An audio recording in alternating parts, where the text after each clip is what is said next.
se nós olharmos para, digamos, o número de votantes em eleições europeias, desde que nós temos eleições europeias, que é 1987, em 87 foi o melhor ano.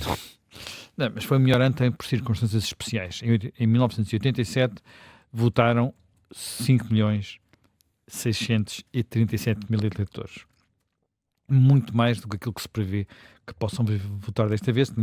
Na minha previsão, talvez à volta de 3,5 milhões. Portanto, mas em 87 esta eleição foi ao mesmo tempo que a eleição para a Assembleia da República. Foi a primeira maioria absoluta de Cavaco Silva. Foi aquela famosa eleição em que o PSD teve 50% na eleição para a Assembleia da República e 35% ou 36% na eleição para o Parlamento Europeu. É uma eleição de Lucas Pires e do efeito de Lucas Pires. Portanto, é uma eleição muito particular. Depois voltamos a ter uma eleição com uma boa participação 2 anos depois, em 89, que já é uma eleição só para o Parlamento Europeu. Isto foi uma eleição em que, portanto, nós tínhamos acabado de entrar, precisávamos de eleger eurodeputados, e, portanto, foi a primeira eleição para eleger eurodeputados. Depois, em 80, eu estou a dizer mal, por acaso, foi em 89 que houve, bem, em 89 foram 4.150.000, ainda assim muitos. A partir daí, temos sempre eleições entre 3 milhões e 3 milhões e meio.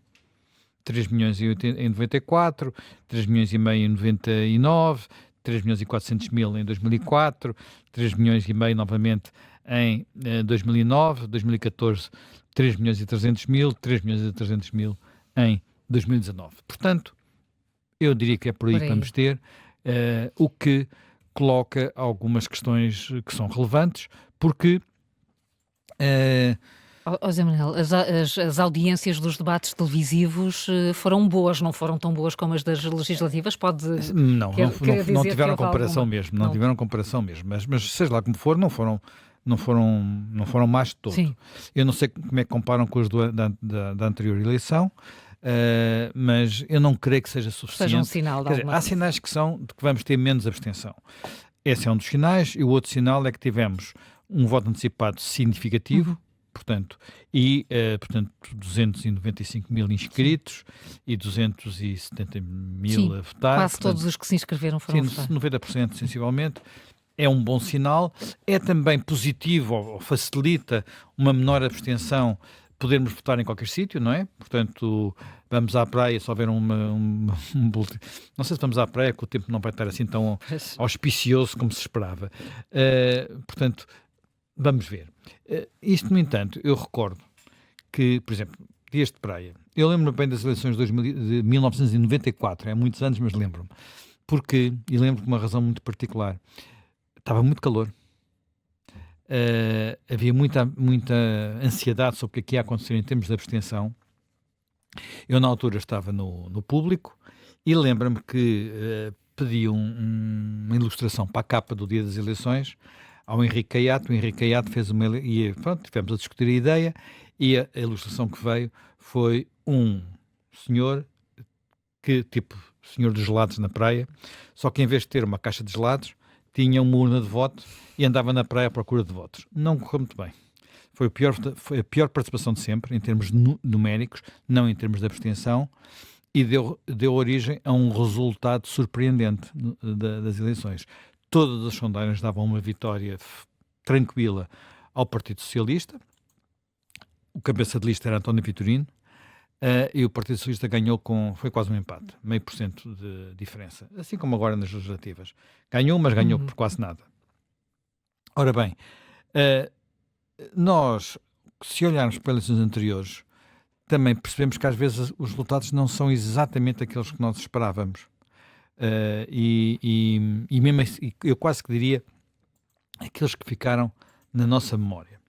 Eu vou-te dar exemplos das 3 últimas eleições, só para as pessoas podem às vezes verem o tipo de leituras nacionais que se fazem ou não fazem. Na eleição de 2019, o Partido Socialista teve 33,4% dos votos e o PSD teve o pior resultado de sempre, 21,9% dos votos, 22%, menos de 22%. Houve consequências de leituras nacionais. O Rui Rio continua tranquilamente dirigente do PSD, e pronto, continuamos sem nada de especial que tivesse acontecido. Umas eleições tiveram imensas leituras nacionais E agora vou-vos fazer uma pergunta. A eleição de 2014. A eleição da vitória pouquinha de António Sim. José Seguro. Lembram-se, por acaso, quais são os números dessa vitória? Não. Reparem, um ano depois, o Para a Frente de Portugal derrotou, em termos de votos, o PS de António Costa. Tu lembras-te, Helena? Sim, a vitória pouquinha do Seguro é superior ou igual àquela que o António Costa... Bem, o António Costa não é superior nem igual porque ele perdeu. Não estou a falar... votação- a não votação estou a que falar teve. nessas eleições. Estou a falar noutras que aconteceram mais à frente, não aquelas em que ele teve maioria absoluta. Estás a falar para o As de Parlamento Europeu. 2016? Não, estava a fazer comparação com umas legislativas. Bem, é assim, eu próprio não me recordava bem esta vitória pouquinha. Não Sim. é tão pouquinho assim. Foi 31,5 para o PS e 27,9 para o... Hoje em dia, essa diferença Hoje em dia era essa diferença desejável. teria leituras muito Claro. significativas, repara. Claro, se fosse hoje E em na dia. altura a leitura foi ao contrário daquilo que nós hoje em dia faríamos com estes resultados. Indo mais para trás ainda, eu próprio fiquei surpreendido com o resultado da eleição de 2009. Agora, quando vi que tinha ideia, sabia, tinha memória de quem ganhou as eleições, foi o PSD, com Paulo Rangel, contra um PS que tinha Vital Moreira, mas não tinha ideia que a vitória tinha sido por 6 pontos de diferença. 6 pontos de diferença em 2009. Foi uma vitória expressiva. Foi. Repara, foi uma eleição em junho. Em setembro tivemos eleições para a Assembleia da República e inverteu-se. Foi ao contrário. O PS ganhou folgado ao PSD. Na altura, portanto, era José Sócrates ou Manuel Ferreira Leite. Portanto, nós às vezes temos uma memória dos dados um bocadinho... Quer dizer, é aquilo que nos fica e às vezes o que nos fica nem é sequer o mais Vital rigoroso. Moreira perdeu dessa forma depois de ter dito aquilo do candidato Roubalheira e da campanha Roubalheira, porque foi uma expressão que ele usou aqui em Lisboa quando estava ali a fazer campanha ali para a zona do Almirante Reis. Eu lembro perfeitamente. Não, mas é que isso aí foi um momento em que houve uma tentativa de agressão. E... Vital Moreira, até muita gente achou que era um momento de Marinha Grande. Não foi nada. Pois, nada. Não foi nada. Nunca Não foi ninguém nada. mais falou em roubalheiras em campanha. Eu acho, ficou lembro perfeitamente da fotografia e um momento em que ele diz isso e pronto, e a campanha começou a levar ali outra volta completamente. Pronto. Mas, enfim, temos campanhas, nós recordamos alguns episódios, uns mais significativos do outros em termos de resultado, seja lá como for.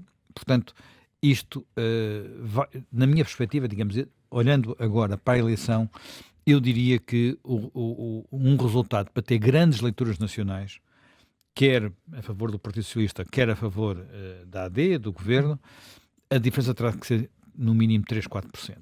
Se for uma vitória, como estão a dar as sondagens, de um ou do outro, por 1 ponto, 2 pontos... Todos vão poder e com participação baixa... gritar vitória. E com participação baixa, vai dar para, Vai ser enfim, vitória, derrota, não sei o que e tal. Pronto, não creio que vá haver líderes do Partido Socialista a cair... Se houver a quarta derrota, como se diz, do Pedro Nuno Santos, nem creio que o Governo fique em particulares dificuldades. Se a diferença for muito maior que isto, as coisas podem complicar-se, veremos no domingo à noite o que é que acontece. Há outras leituras que são interessantes e a tentar perceber o que é que está a acontecer aos partidos com os dados que temos já da eleição de março e daqueles que conhecemos, designadamente, da composição dos eleitorados para esta eleição. E aquilo que parece estar a acontecer, e até as próprias sondagens indicam isso. Primeiro que tudo, aspecto que me parece relevante e que eu creio que também está abordado num livro sobre o eleitorado que saiu agora recentemente, foi publicado agora recentemente, que é o PS dá indicações de ter um eleitorado bastante consolidado e muito, talvez de todos os eleitorados, o eleitorado com maior inércia, aquele que mexe menos. Portanto, onde as pessoas trocam menos de voto. E, portanto, isso dá-lhes uma certa garantia de que nunca ficam muito mal. Portanto, uma parte disto poderá ter a ver com o facto de ser o partido com o eleitorado mais idoso. Portanto, o eleitorado que votou sempre igual, ou que tendencialmente vota igual há muitas eleições seguidas, não mexe muito, não muda muito, não tem tentação de ir votar noutros, quando muito pode ter a tentação de ficar em casa, que é também uma forma de voto que é, epá, não me está a apetecer muito, não vou votar. Isso parece ser bastante diferente do que está a acontecer com os outros partidos, particularmente à direita. À direita, o terremoto chega, não é? Portanto, percebemos na última eleição, mas há também um partido, que é a Iniciativa Liberal, que vem com um tipo, que nos surge com um tipo de eleitorado que em alguns aspectos eu diria quase surpreendente. Por exemplo, nós se olharmos para os dados, enfim, a única sondagem que tem dados de distribuição do eleitorado por escalões etários é da Universidade Católica, que foi divulgada ontem, e o que essa sondagem nos diz, há aqui números que são muito impressionantes. Só para teres ideia, por exemplo, o Partido Socialista tem uma intenção de voto, estamos a falar de votos brutos, não com correção de indecisos, essas coisas assim, tem uma intenção de voto de 6% entre os que têm entre 18 e 34 anos. 6%. 6%. E 38% entre os que têm mais de 65 anos. É mesmo um eleitorado envelhecido. É, em termos de distribuição, só tem paralelo no eleitorado da CDU, mesmo assim sem uma expressão tão marcada, não é? Mas também o eleitorado da CDU, como esta sondagem não tem amostra suficiente para se perceber isso de forma muito clara. O partido simétrico é a Iniciativa Liberal. Nem o próprio PSD é simétrico. A Iniciativa Liberal aparece nesta sondagem no eleitorado com menos de 34 anos, é o segundo partido. O primeiro é a AD, o segundo é a Iniciativa Liberal, e a Iniciativa Liberal aparece com uma intenção de voto que é a dobro do Partido Socialista. Portanto, eleitorado mais jovem e também, em boa parte, no eleitorado mais qualificado. Pronto. Com formação superior ou algo de semelhante. Há alguma parecença entre o eleitorado da Iniciativa Liberal e o eleitorado do Bloco de Esquerda, em termos de composição, quer de formação, quer dizer, aquilo que a gente pode saber através daqui, que é composição etária e nível de formação académica, portanto, ou formação básica, que são eleitorados parecidos. O que é que me parece que isto pode indicar relativamente ao voto no próximo fim de semana?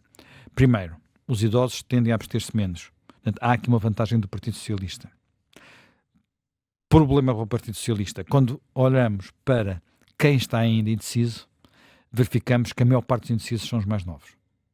Portanto, quem vai conquistar votos nos indecisos, se os indecisos forem votar, ponto de interrogação muito grande, serão, em princípio, os partidos à direita. Portanto, o que é um sinal que, porventura, há uma indecisão aí entre saber em quem votar. Portanto, vamos votar eleitorado que quer votar mais à direita e não sabe ainda qual na oferta de 3 alternativas, portanto, Chega, Iniciativa Liberal e AD, em que partido vota, sendo que aqui parece haver desvantagem do Chega, que de sondagem para sondagem tem vindo a perder gás, o que coincide um bocado com a campanha. As campanhas hoje valem pouco, não é? Eu olho para as campanhas, eu fiz campanhas há 40 anos, as primeiras, em que nós na rua percebíamos o que ia acontecer. Eu na rua percebi que o PRD, aquele partido do presidente de anos, ia ter um bom resultado. E comecei a escrever sobre isso, na altura fazia reportagens para o Expresso. Eu lembro-me de a ida ao mercado do bolhão no Porto, de Manuela Eandes, na primeira campanha do PRD, foi alucinante. Quer dizer, ela entrou e que foi levada em ombros a atravessar o bolhão todo até o outro lado. Era uma coisa absolutamente incrível. Hoje já não é essas coisas. Quer dizer, hoje as pessoas vão aos mercados, não sei se alguém foi ao bolhão este ano, vão aos mercados e têm que andar a tentar obrigar os comerciantes a falar com eles, não é? E quem lá está foge. Quando pode, quando não é apanhado numa esquina. Portanto, e estou a falar, isto acontece com todos os partidos, quer dizer, há uma relação com a política que é diferente. Sim, e há uma encenação já muito grande destas ações. E grande parte disto é muito encenado, não é? Portanto, aquilo nós vemos, ainda ontem estava a ver umas transmissões, e já não sei qual era o partido, se era a AD, se era a Iniciativa Liberal, se era o PS, portanto vinha o candidato à frente e depois vinham os Jotas atrás, não é? E muitas bandeiras, mas depois a gente olhava bem para aquilo e aquilo não é quase nada. Há um local ou outro onde a coisa se compõe. a Rua de Santa Catarina no Porto, a descida do Chiado em Lisboa. Hoje vai ser o dia das imagens também, da contagem das Pronto, bandeiras. Das bandeiras, né? Mas aquilo continua a ser um efeito de mobilização, trazer caminhonetas, organizar essas coisas melhor. Por exemplo, na última eleição, não sei se recordam, na eleição de março, o PCP fez uma grande mobilização dessas em Lisboa. Debaixo de chuva. Debaixo de chuva, e toda a gente disse, estão a ver, continuamos fortes. E depois teve o pior resultado de sempre, um resultado miserável. Aquele resultado que o PCP teve nas últimas legislativas, atrás do LIVRE. Portanto, as coisas já batem muito pouco umas com as outras, e desse ponto de vista, a indicação da rua, que os candidatos gostam muito de falar, isto está recepção excepcional, estamos ótimos, nunca fizemos uma campanha como esta. Quer dizer, eu estou a falar dessa campanha do PRD, eu nunca me esquecerei da campanha de Freitas do Amaral contra Mário Soares, porque isso era alucinante. Mas quando digo alucinante, é alucinante. Era uma coisa que não tem nada a ver com isto. Eu andava com a campanha de Freitas do Amaral. Lembra-me de ter feito uma ligação, salvo erro, entre a Guarda e Viseu, ou uma povoação perto de Viseu, chegar a Viseu, ao lado, portanto, no carro do candidato, e era como se fosse a voltar a Portugal, na estrada. Portanto, havia pessoas na beira da estrada à espera de ver passar o candidato. Agora estão no sofá de casa a ver os diretos das televisões, não precisam. Não é? Isso também mudou de facto os Sim, muda, mas não é diretos só por causa das televisões. Sim. É muito a Nem maneira ninguém como as para coisas... para ver a campanha. Quer dizer, é como as coisas são vividas, não é? Portanto, não vale muito. Portanto, as sondagens também têm este problema. As sondagens não se têm enganado muito, mas às vezes também não acertam. E nas europeias, com muita abstenção, todos os homens das sondagens estão cheios de medo, porque não sabem bem o que é que vai acontecer. Por exemplo, estes 34%, que é um terço dos menos de 34 anos na sondagem da Católica, estão ainda indecisos. É uma brutalidade. Vão ficar em casa, vão à praia, ou vão à chuva, estão longe, apetece-lhes ir votar, não apetece-lhes ir votar, não faço ideia do que é que vai acontecer. Eu, esta semana, percebi-me de uma pessoa que faz parte deste escalão etário, me começou a mandar mensagens a perguntar se era mesmo verdade que se podia votar em qualquer sítio. Portanto, vê o grau de distância que muitas vezes as pessoas têm de onde isto às vezes E de informação. está a discutir, e de informação. Pronto, depois até partilhei a notícia, aqui uma notícia do Observador onde se explicava tudo.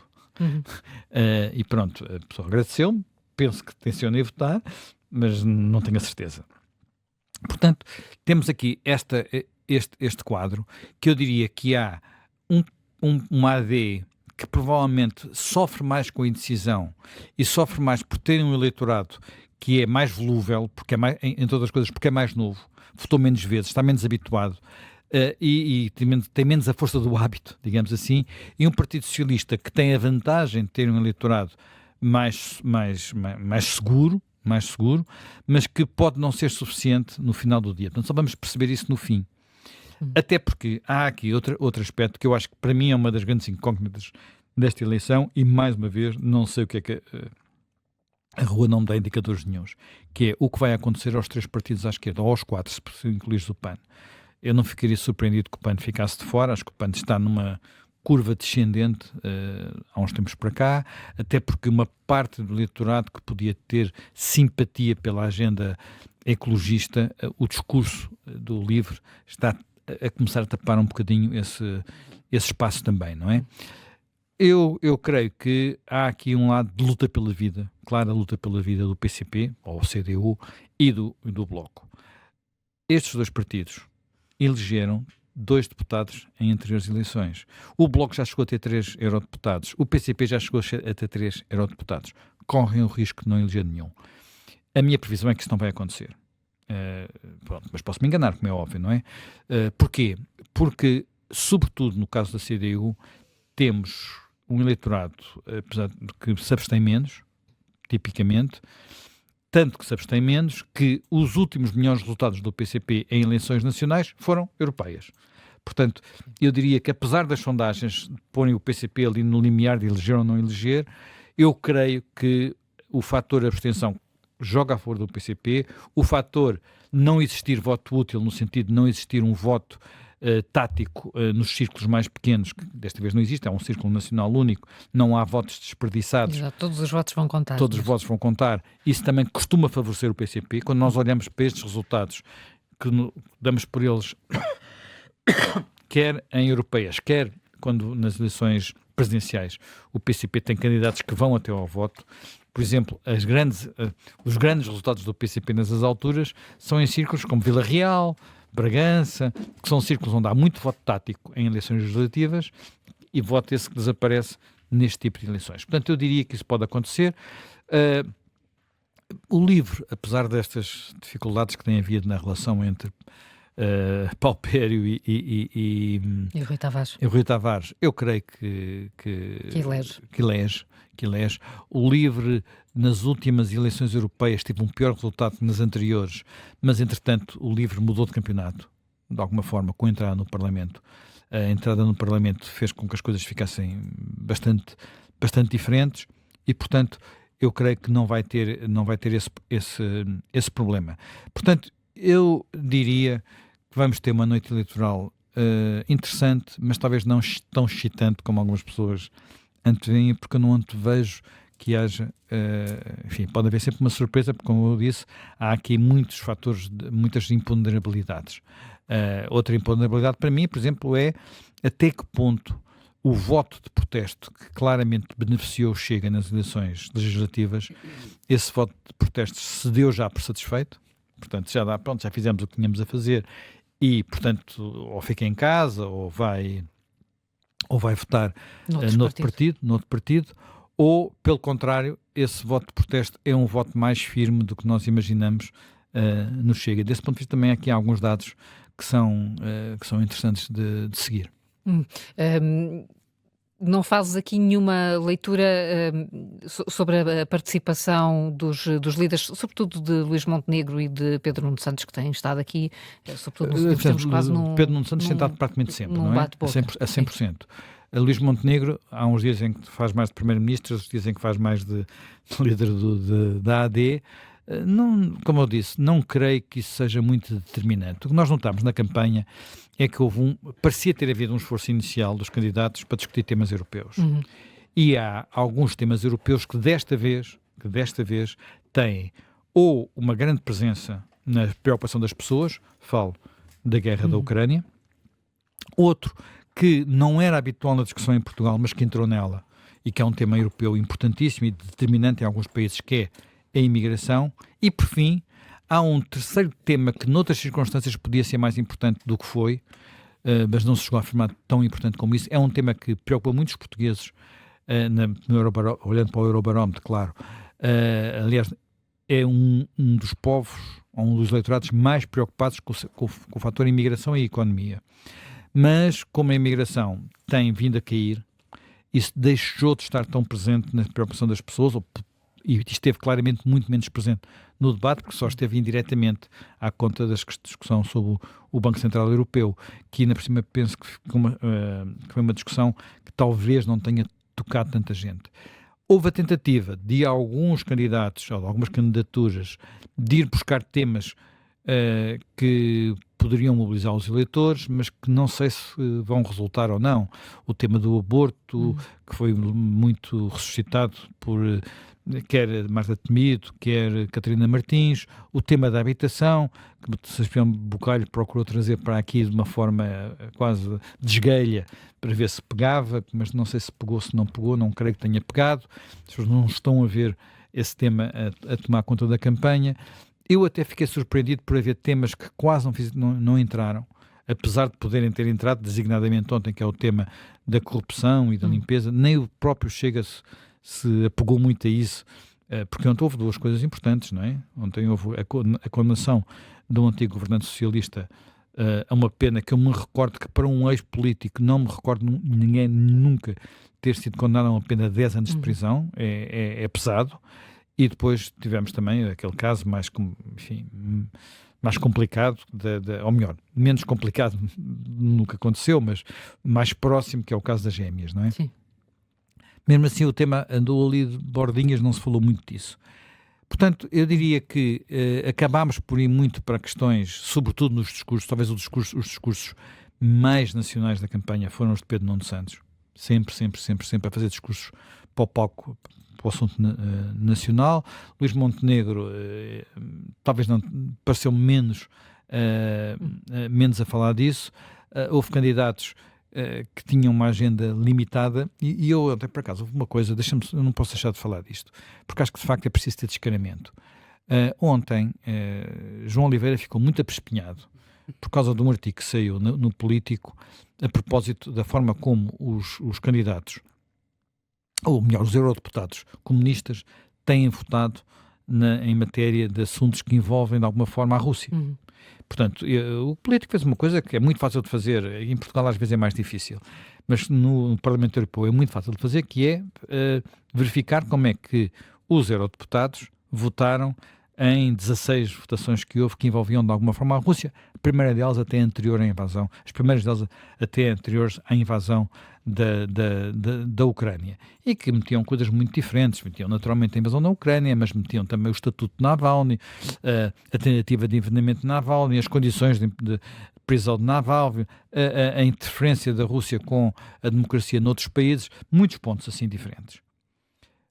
Todas as vezes que os eurodeputados do PCP estiveram presentes em votações, votaram alinhados com os deputados ou da extrema-esquerda ou da extrema-direita, há porventura até mais deputados de extrema-direita do que de extrema-esquerda, alinhados com posições que poderíamos considerar de uma forma genérica pró-russas. Sempre, sempre, sempre, sempre.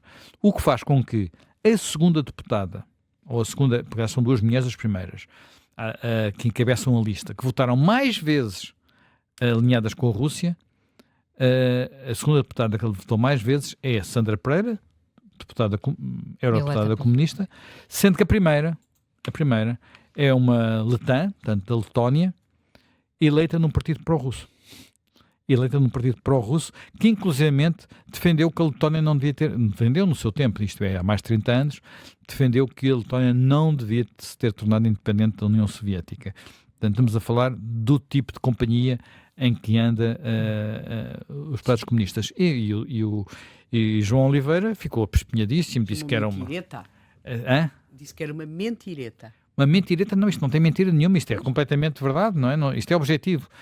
Votação sobre o envenenamento de Navalny, votação sobre, digamos, a ameaça militar à Ucrânia, atenção, antes da invasão, votação sobre a agressão à Ucrânia, votação sobre estou aqui a ler o texto do coisa, votação sobre a segurança no leste da Europa, por aí adiante. Portanto, em todas elas, o PCP votou sempre alinhado ou com deputados do seu próprio grupo, o grupo das esquerdas europeias, que também têm posições parecidas, ou com deputados não inscritos, como é o caso, por exemplo, dessa Letã, mas que é russa, não é?